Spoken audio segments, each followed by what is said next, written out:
Uncle John's eyes to Veterans Day, he came for dinner and stood by it, set for one person, even though nobody would be eating at it.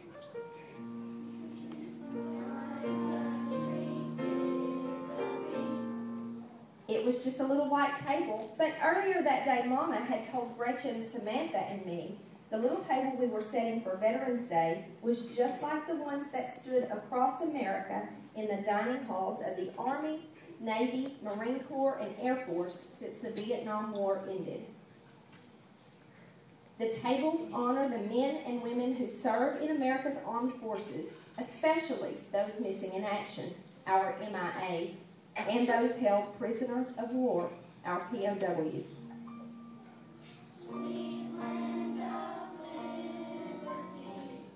It was just a little white table, but it felt as big as America when we helped Mama put each item on it, and she told us why it was so important.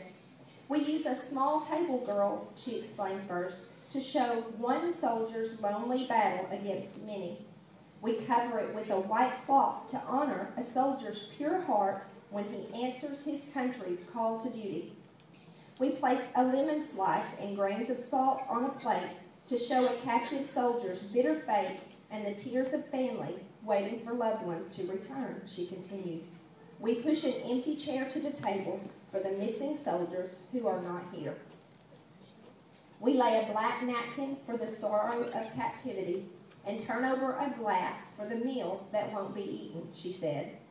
We place a white candle for peace, and finally a red rose in a vase tied with a red ribbon for the hope that all our missing will someday return. Mama finished speaking just as sunlight spilled on the table and filled the overturned glass.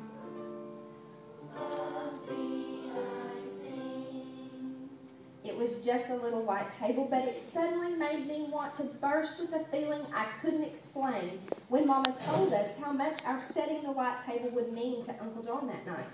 Then she told us something we didn't know. Our Uncle John, who gave us big bear hugs and spun us with airplane twirls and called me his K-girl, was a POW in Vietnam before we were born. It was just a little white table, but it gave us the courage to ask Mama what happened to Uncle John in Vietnam. She quietly told us his story. When Uncle John served in Vietnam, he was sent on a rescue mission, and his helicopter was shot down behind enemy lines, she began.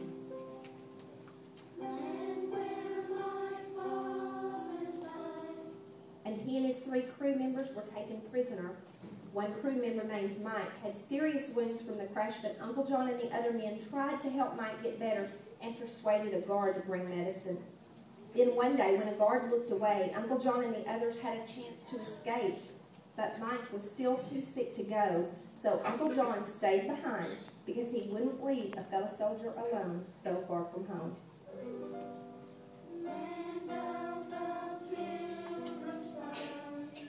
But how did Uncle John get free, we asked Mama.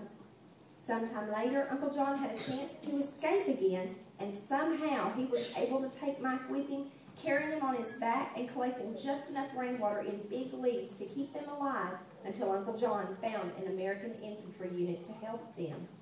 But even though Uncle John did everything he could to bring Mike home alive, Mike's wounds were just too serious, and he died before the rescue helicopter landed. I know that Mike was only 20 years old, and he dreamed of playing football, but he loved America enough to give his life for his country when duty called. And I know how much Uncle John loves America too, but he learned when helping Mike that a soldier risks his life for a fellow soldier because the best of your country lives in every man and woman who would lay down their life for you too.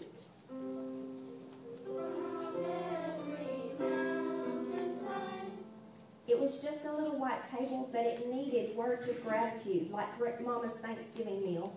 So before Uncle John arrived for dinner, Gretchen and Samantha and I decided to put 3 gifts of our own on the table to honor our veterans.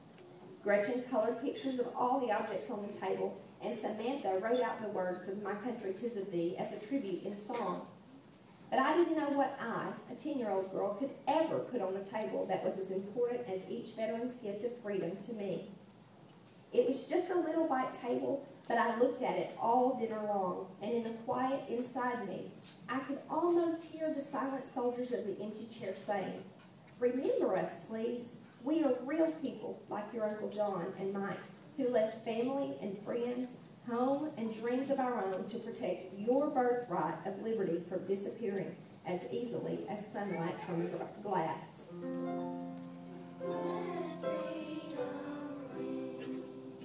It was just a little white table, but it took my words away when I hugged Uncle John goodnight and wanted to thank him for serving our country so bravely. So I just hugged him even harder and told him I loved him. Uncle John hugged me back even harder than I had hugged him.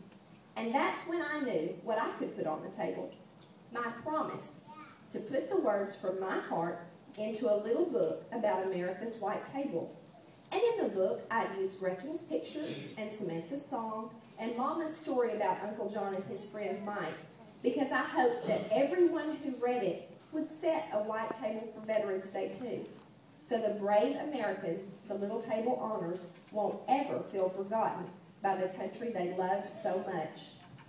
Then, in the salt on the little white table, I traced in the grains of their families' tears what each man and woman who serves America is to me, a hero. And that's when I saw the tears of pride fill my Uncle John's eyes.